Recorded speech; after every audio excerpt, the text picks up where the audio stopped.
Bonjour, moi c'est Virginie, auteure du roman Namata, là où tout commence, dans lequel je vous livre mon histoire entre le Brésil, l'Afrique et l'Europe.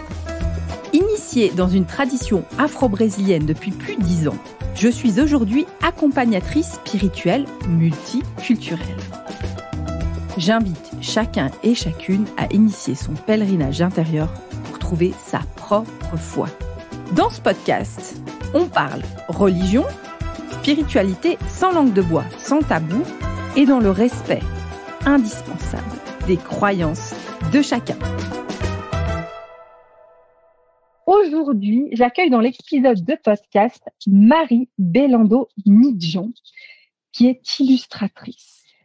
J'avais envie d'aborder la thématique aujourd'hui sur la question comment vivre sa foi quand sa propre religion remet en cause ses valeurs, parce que c'est ce que Marie a parcouru et ce qui était intéressant dans son cheminement, c'est comment elle a pu bifurquer, quel cheminement, quel pèlerinage intérieur elle a pu entreprendre pour arriver à trouver la foi qui lui correspond. Alors, bonjour Marie. Bonjour Virginie. Alors Marie, est-ce que tu peux d'abord te présenter? Qui es-tu? Oui, donc je m'appelle Marie, ça tu l'as dit. Je suis illustratrice, communicante, j'ai aussi autrice aussi. J'ai écrit trois ouvrages publiés pour le moment. Et j'ai créé un tarot, enfin, heureusement on appelle ça un tarot divinatoire alors que je pratique pas ça à des fins divinatoires, mais bon, c'est pour faire clair, c'est pas un tarot pour jouer au tarot à 2 ou à 4, enfin, c'est pas le jeu de cartes pour jouer en société. Voilà. Et effectivement, comme tu le disais, je suis une ancienne catholique romaine et je suis épiscopalienne depuis peu. Et voilà, ça a été effectivement, comme tu le disais, le fruit d'un long cheminement. Alors toi, Marie, en fait, qu'est-ce qui a fait que t'étais justement chrétienne, catholique romaine? Comment ça arrivait? Est-ce que c'était familial? Ou est-ce que c'était un choix? Alors, c'était en partie un choix, en partie familial, c'est-à-dire que mes arrière-grand-mères étaient très catholiques et très ferventes. Vraiment, c'est elle, ma grand-mère, grand-paternelle, qui m'a transmis sa foi. Voilà, d'origine italienne, tout le folklore et tout le faste que cela et toute la piété que cela implique. Donc voilà, ça m'a été transmis par cette arrière-grand-mère-là. Mais ensuite, disons, soit mes grands-parents ou mes parents n'étaient pas foncièrement ni pratiquants, ni foncièrement très croyants. Mais ce qui m'a rapproché de la religion catholique, c'est que j'ai été scolarisée dans le privé pour des raisons plutôt de niveau et de sécurité, on va dire. Et du coup, je me suis retrouvée chez les sœurs à renouer avec cette piété-là et cette tradition-là. Ce qui fait que comme j'étais déjà convaincue de la présence de Dieu dans nos vies, sous la forme du Christ et dans cette tradition-là, effectivement, j'ai poursuivi mon chemin en tant que catholique romaine, enfin renouvelé mon chemin en tant que catholique romaine. Donc voilà, vers 12-13 ans, j'ai renouvelé avec ce cheminement-là et que j'ai poursuivi jusqu'à l'année dernière en m'impliquant toujours dans les communautés paroissiales dont j'ai pu faire partie. Donc jusqu'à l'an passé, ça fait une vingtaine d'années de cheminement et vraiment en étant engagé dans les communautés par le bénévolat, par l'aide à la liturgie, etc. Donc là, toi, à un moment, il y a quelque chose qui se passe où tu changes, tu bifurques, tu veux bifurquer. Qu'est-ce qui se passe pour toi? Alors, ce qui s'est passé, c'est que de fait, parce que je suis une femme de mon temps aussi. C'est-à-dire qu'il y a eu petit à petit, il n'y a pas une date vraiment de début du cheminement, mais voilà, il y a eu un moment où on voit bien qu'il commence à y avoir une distanciation morale sur des points de vue sociaux avec ce qui est prêché le dimanche sur la place des femmes, sur la place de l'homosexualité, sur même le célibat tardif ou la non-volonté d'enfant ou les choses comme ça. Et donc on sent qu'on est plutôt socialement en phase avec la pratique de la foi comme elle est conçue dans cette église-là et prêchée tous les dimanches. Pour moi, le choc a été d'autant plus violent il y a 1 an et demi que le dernier curé en date de la paroisse où j'étais était extrêmement progressiste et voyait pas pourquoi les femmes étaient retirées de la liturgie alors que, surtout dans un cadre de paroisse avec peu de moyens et de bénévolat, forcément, il y a des ressources humaines, autant les exploiter. On a un cerveau, on a 2 mains, pourquoi est-ce qu'on ne peut pas s'occuper de la liturgie, non pas la célébrer, mais pourquoi est-ce qu'on serait incapable de verser les hosties pas encore consacrées dans le calice avant qu'elles soient, pour que ce soit fait avant la messe, et puis c'est tout, quoi.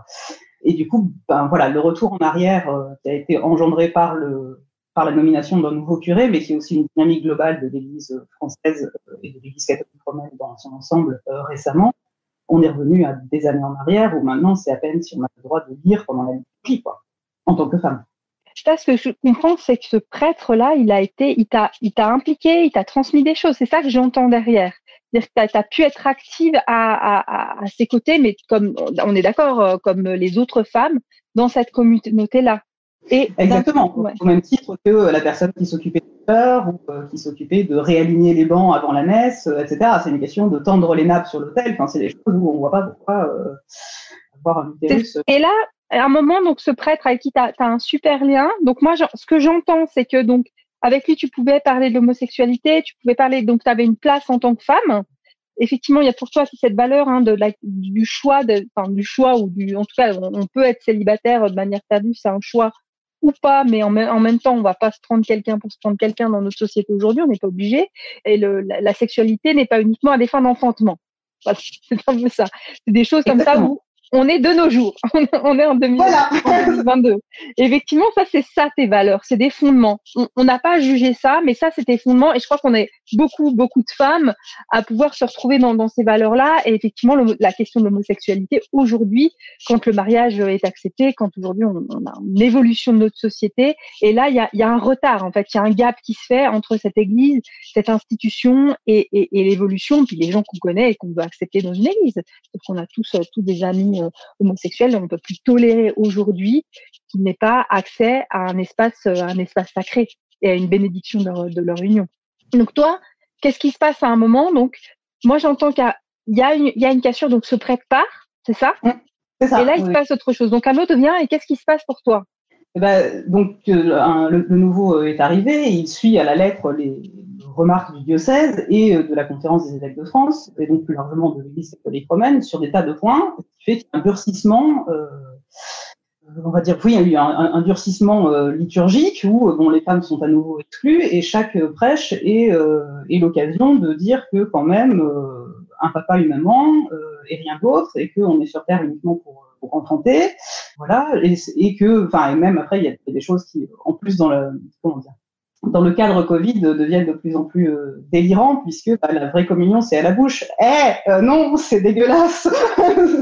On peut communier soit en recevant l'hostie dans la main et en la mettant soi-même dans sa bouche, ce qui est complètement acquis et en usage depuis pas mal d'années, puisque moi, personnellement, j'ai jamais communié à la bouche, donc ça fait déjà très longtemps, ou donc la communion à la bouche, où c'est le prêtre qui dépose directement dans notre bouche ouverte, ce qui effectivement, en temps de Covid, est quand même un peu délirant comme pratique, d'un point de vue sanitaire. Donc voilà, donc il y a tout ça qui s'est mêlé, et je dis, ça là, ça veut dire qu'il y a des gens, en fait, c'est le prêtre qui est convaincu qu'il est au-dessus des normes sanitaires, en fait, d'une certaine forme de logique terrestre. C'est ça. Oui, il y a un peu ça. Et puis, revenir au dogme stricto sensu de la pratique il y a 40 ou 50 ans, je pense environ. Je ne sais pas exactement quand est-ce que ça se pratiquait encore largement comme ça. Voilà, qui est d'intégrisme, parce qu'en soi, ça va avec tout un reste de pratique qui est quand même à l'intégrisme, y compris au chant majoritairement en latin, etc. Donc, à une vision assez rétrograde et conservatrice de la foi catholique. Donc là, tu n'as plus de place. Exactement. Donc de fait, tu dois être à disposition, surtout en tant que femme. J'ai eu quelques remarques qui étaient intéressantes, où voilà, tu dois faire preuve d'humilité et être à disposition, être là quand on te siffle pour faire ceci ou cela. Mais tu n'as pas le droit de vouloir avoir une place en réalité. Et en parallèle, je faisais une sorte de master, c'est un certificat, mais c'est vraiment en 2 ans et c'est d'un assez haut niveau, et à l'origine c'était un master de communication interreligieuse. En fait, c'est une formation qui présente les 3 religions du livre en rapport avec la laïcité, la conception française de la laïcité et plus largement européenne et mondiale. Il y a un panel. Donc le judaïsme, la chrétienté et l'islam. Et donc dans ce contexte-là, je m'étais familiarisée à l'ensemble du panorama chrétien, on va dire, donc principalement à toutes les formes de protestantisme dans lesquelles moi je me reconnaissais pas forcément parce qu'il fallait abandonner le culte des saints notamment, ce qui pour moi était pas possible parce que du fait de mon héritage culturel, de cette foi italienne, etc. Enfin, le culte des saints pour moi c'était pas négociable, même si c'est du folklore, voire du néopaganisme, je ne pouvais pas me détacher de ça. Et la place de Marie aussi. Et la place de Marie, tout à fait. Ouais. Est-ce que tu arrives à expliquer en haut un peu la différence, la place de Marie dans l'aspect catholique et l'aspect protestant, en fait? C'est très séparateur, c'était très clivant, la place de Marie. Oui, c'est très clivant, tout à fait. La place de Marie, donc, dans le catholicisme romain, mais aussi dans l'orthodoxie, dans toutes les églises d'Orient et dans l'anglicanisme, on fait déjà du spoiler sur ce que je vais dire après. Marie est une sainte, elle est la mère de Jésus, c'est une femme particulièrement éduquée aussi, ce qu'on a tendance à oublier, mais c'est-à-dire qu'elle a été formée à la lecture de la Bible vive, elle a reçu une éducation très forte en théologie de l'époque. Et donc, la conception de Jésus-Christ, en tout cas, s'est faite de manière virginale par la visitation du Saint-Esprit. Ce que les protestants refusent intégralement. Marie n'est pas, c'est la mère de Jésus, mais elle n'est ni sainte parce que personne n'est saint, à part Dieu lui-même, et la question de la virginité de Marie n'est pas forcément. Après, il y a diverses branches du protestantisme où c'est plus ou moins toléré ou cru, etc. Disons que ça dépend des branches du protestantisme. Et donc voilà, donc tout ça, moi, déjà, de dire que Marie n'est pas sainte et que c'est pas notre mère à tous, etc.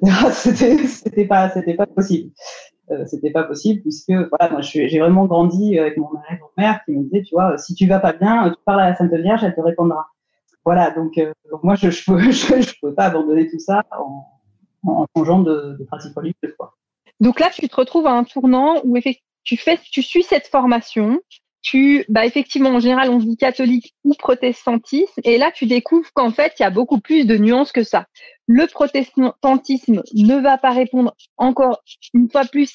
Là, t'es plus en confrontation avec tes valeurs, mais t'es en confrontation avec vraiment des questions de foi et des questions de ce en quoi tu crois.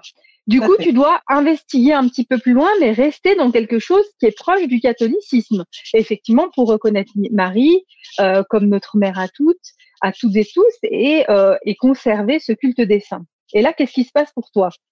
Et là, je découvre, je vois la lumière. je découvre. Donc, Amen. Amen, je vous le dis, je vois la lumière. Et je découvre ce qu'on appelle la communion anglicane de nos jours, qui se définit elle-même comme une via media, donc une voie moyenne entre le catholicisme romain et le protestantisme, puisqu'elle se définit comme une église catholique réformée. Donc tout vient de la branche anglicane. Donc quand le roi d'Angleterre a voulu divorcer et donc a créé sa propre église en 1523. Dorénavant, on parle de communion anglicane puisque il n'y a pas des anglicans qu'en Angleterre. Et du coup, les épiscopaliens, plutôt le continent américain qui nous l'a renvoyé comme religieux. Ça veut dire que alors, on a tous vu Netflix, on a tous vu The Crown, et donc là, en fait, dans cette religion-là, ce n'est pas la reine Elisabeth II qui est le pape. Non, pas pour les épiscopaliens. Les épiscopaliens sont on appelle l'église autocepale. Donc chaque évêque coopte un super évêque au niveau national. Après, ça dépend de certaines. Par exemple, aux États-Unis, ça va être au niveau national. En Europe, ça va être au niveau européen parce qu'on est moins nombreux. Du coup, les épiscopaliens sont vraiment une résurgence des États-Unis d'Amérique, mais il y a des églises épiscopales francophones, notamment en Haïti. À la Nouvelle-Orléans aussi, il y a des cultes francophones, bien entendu. Donc en France, il y a un culte francophone qui est en train de revenir en force, on va dire, de se réinventer. Et donc voilà, donc c'est pas uniquement. C'est vrai que moi, j'ai pas la barrière de la langue parce que je suis parfaitement bilingue. Donc je suis le culte en anglais, mais c'est vrai que le culte francophone n'est pas forcément facile à trouver, mais il existe. Et donc la religion épiscopalienne fait la quadrature du cercle pour moi de conserver un rite parfaitement catholique avec une ferveur dédiée aux saints, avec le statut de Marie qui est inchangé par rapport au catholicisme romain, et une religion qui est 100% ouverte antiraciste au possible, parce que ça fait partie de leur credo, et qui ordonne des prêtres femmes, parce que c'est des femmes, et y compris des transsexuels, y compris des homosexuels qui sont aussi ordonnés prêtres, voilà. avec un espèce de message. Enfin, si on va sur le site de la communion anglicane en anglais, voilà, en gros, le message, c'est en fait, le Christ a dit aimez-vous les uns les autres et pratiquez l'amour. Point. On va pas commencer à rajouter des alinéas et des astérix. Ouais, voilà. Ouais. Est-ce que toi, tu arrives à nous dire, du coup, là, tu te retrouves, et alors, si je reprends tes valeurs, toi, tu te retrouves en tant que femme, tu as la place que tu peux, on doit t'accepter. L'homosexualité est acceptée aussi, sous différentes formes en plus. Et du coup, il y avait cette question du célibat. Où là, on vient plus juger si tu es encore célibataire et que tu as passé 22 ans et que tu es Catherinette. Voilà. Là, j'entends une autre valeur dont on n'a pas parlé tout à l'heure, c'était la valeur antiraciste. Et puis vraiment d'être, ça, c'est quelque chose d'important. Donc là, tu arrives à être accepté en fonction de tes valeurs et en fonction de ta voix. Tu arrives à faire cette communion-là pour pouvoir honorer Dieu, honorer Dieu. Est-ce que tu peux définir le mot, c'est quoi épiscopal? Épiscopal, donc c'est lié aux évêques en fait. Ça veut dire que c'est un fonctionnement par évêché et du coup sans construction pyramidale et sans centralisation de la foi en fait. Contrairement au catholicisme romain qui est dirigé par le pape, là non, c'est plutôt le pouvoir du peuple par le pape. Les prêtres sont ordonnés par des évêques, mais cooptent les évêques, qui cooptent un super évêque aussi parce qu'il faut un minimum d'administratif. Mais voilà, donc c'est-à-dire que c'est fait par des évêchés qui sont en réseau, mais qui ne sont pas dépendants les uns des autres. Ouais, qui sont indépendants. Donc là, en plus, tu te retrouves avec une sorte d'église entreprise libérée. Avec un management agile. Avec un management agile. Chose, toi, qui t'ont confronté, ou qu'est-ce qui se passe la première fois où tu vas suivre alors, est-ce qu'on dit une messe ou un culte épiscopalien? En anglais, c'est the Eucharist, donc c'est la célébration de l'Eucharistie. Ouais. Sinon, il y a les prières et les prières du soir qui sont en ce moment donc du coup retransmises sur Facebook ou YouTube. Il y a aussi des vêpres et donc oui, l'équivalent de la messe est plutôt appelé la célébration de l'Eucharistie. La célébration de l'Eucharistie, ouais. Voilà. Après, je pense que personne s'offusque si on dit messe, puisqu'il y a ça marche un petit peu comme des synonymes. Qu'est-ce qui se passe? C'est-à-dire que j'ai ressenti vraiment mon esprit s'ouvrir à nouveau, comme j'avais pu le vivre en entrant au collège, comme je le disais, vers 12 ans, où là, on avait les prêtres qui venaient officier pour la messe de rentrée, les trucs comme ça qu'on a dans les écoles privées, étaient des jésuites qui revenaient, je sais pas, de Madagascar, de Colombie, etc., donc qui avaient un bagage d'ouverture culturelle totalement différent, et qui ouvraient l'esprit à des considérations, ils n'étaient pas là pour faire la morale, ils étaient là pour nous dire voilà ce que dit le texte, et dans nos vies, ce serait bien si on arrivait à faire ça, et à se questionner soi-même sur qu'est-ce que ça implique dans nos vies d'être chrétien et de pouvoir porter l'amour de son prochain, espérer le meilleur pour l'avenir, mais commencer à le faire au présent, etc. La première fois, donc, c'était le deuxième dimanche de l'Avent où j'ai suivi une célébration épiscopalienne. J'ai vécu exactement le même sentiment de waouh. Il n'y a pas vraiment de mots en fait, c'est vraiment un waouh. Ça me parle et voilà. Et justement, donc le premier sermon auquel j'ai assisté était sur cette question des préjugés et de comment le Christ arrivait à nous commander, pour le coup, et que les préjugés raciaux, historiques, etc., nous empêchaient de vivre la grâce du Christ et l'amour des uns des autres, et ainsi que l'accueil des autres dans nos communautés, etc., qui est pourtant un fondement de la chrétienté en tant qu'ensemble de valeurs. Du coup, là, tu as vraiment la boucle qui fait. T'arrives pile poil, t'es confronté aux préjugés, à ton problème de valeur, et t'arrives ta première célébration d'Eucharistie, c'est l'abandon des préjugés, qui est un des messages principaux de Jésus-Christ. Toi, aujourd'hui, si une personne se retrouvait dans ta situation ou à un moment, quelle que soit sa religion, quel que soit son chemin de foi, confronté à des problèmes où on arrive à être en confrontation totale avec ses propres valeurs internes, qu'est-ce que tu lui conseillerais de faire à cette personne pour dire quel cheminement tu lui recommandes? C'est une bonne question. C'est une bonne question. Après, on peut se sentir heurté par sa foi dans ses valeurs sur des choses où c'est peut-être les valeurs aussi qui sont pas bonnes. Ça peut arriver aussi. j'ai entendu des gens qui disent machin, mais par exemple, ma religion me dit que faire du profit en écrasant les autres, c'est pas bien. Moi, c'est pas ma valeur. Ouais, bon, on va peut-être en rediscuter. Du coup, c'est peut-être pas la religion qui a un problème. Mais sinon, en soi, c'est le malaise que j'entends beaucoup autour de moi. C'est plutôt dans mon cas à moi, de religion qui commence à déconstruire ce qu'on pourrait appeler des droits humains universels et qui commence à s'attaquer donc à ces valeurs-là d'inclusion, d'égalité raciale, d'inclusion de droits LGBT+, etc. Dans ce cas-là, c'est un chemin de réflexion qui est long, de savoir. Moi, ce que j'ai commencé par faire, c'est vraiment de me dire, voilà, qu'est-ce qui est important pour moi théologiquement? Quelles sont vraiment les choses qui sont pas négociables dans le dogme pour moi? Ce qui m'a permis de ne pas me déclarer protestante tout de suite, parce que voilà, il y avait un ensemble de choses qui pour moi matchaient pas, et où en un sens, je me suis toujours dit que je préférais être en désaccord avec une politique sociale de quelque chose qui n'était pas censé avoir une politique sociale, que en accord social et en désaccord dogmatique avec une institution religieuse qui était là quand même globalement pour l'aspect théologique et la lecture théologique de la vie, quoi. Je trouvais pas ça honnête. Après c'est très personnel, et je pense que les gens peuvent peut-être aussi, il y a peut-être des gens qui peuvent questionner leur foi peut-être plus profondément que ce que j'ai fait.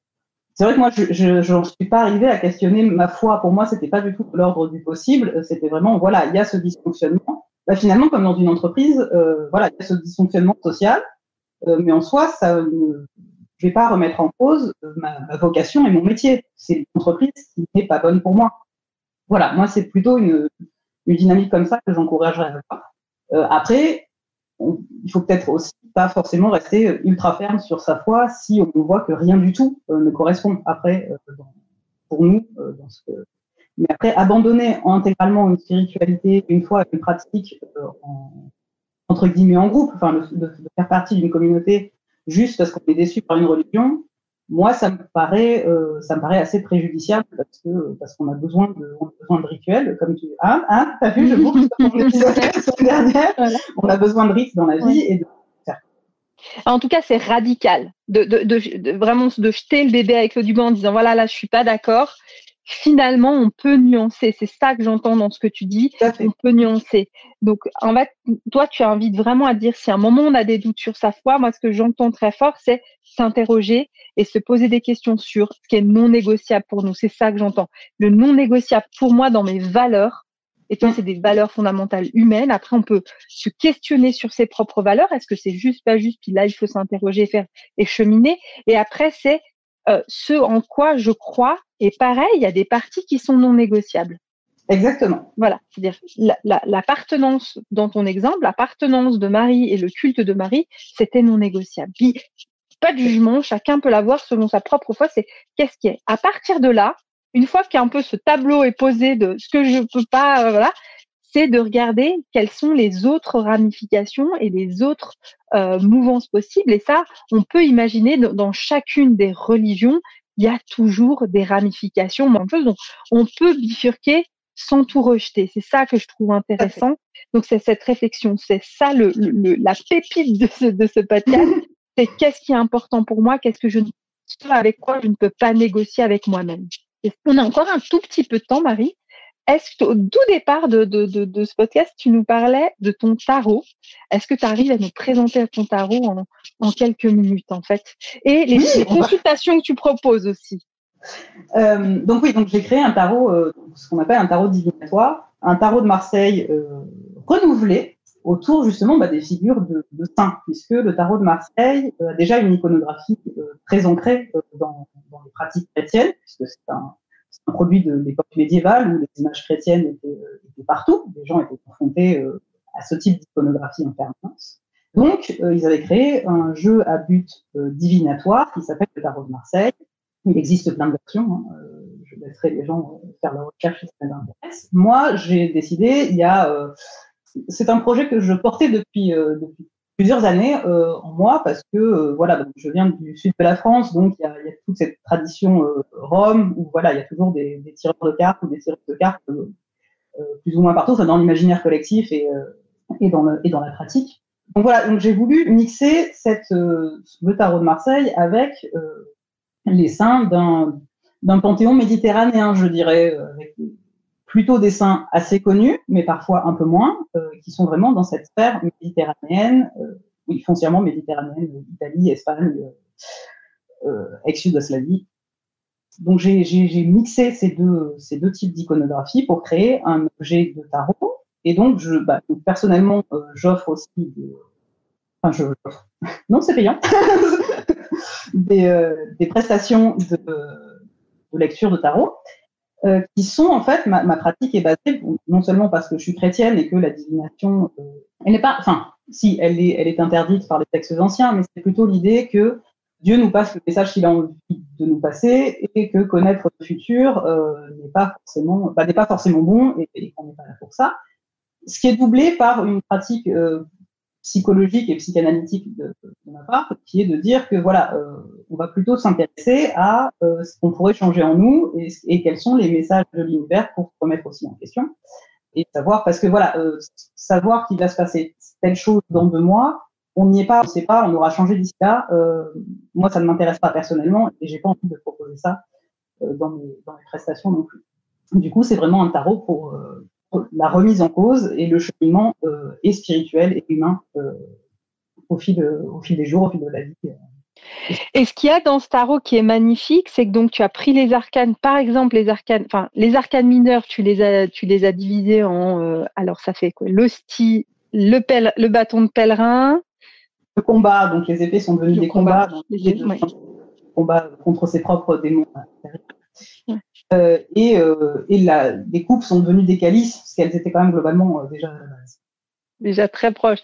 Et tu as certaines, après tu as changé les arcanes majeures, donc par exemple le mat devient, je me souviens plus, j'ai plus de tête, mais tu as mis comme ça, voilà. Et on a dans chacune de ces cartes, c'est magnifique parce qu'on peut se le tirer comme une oracle, hein.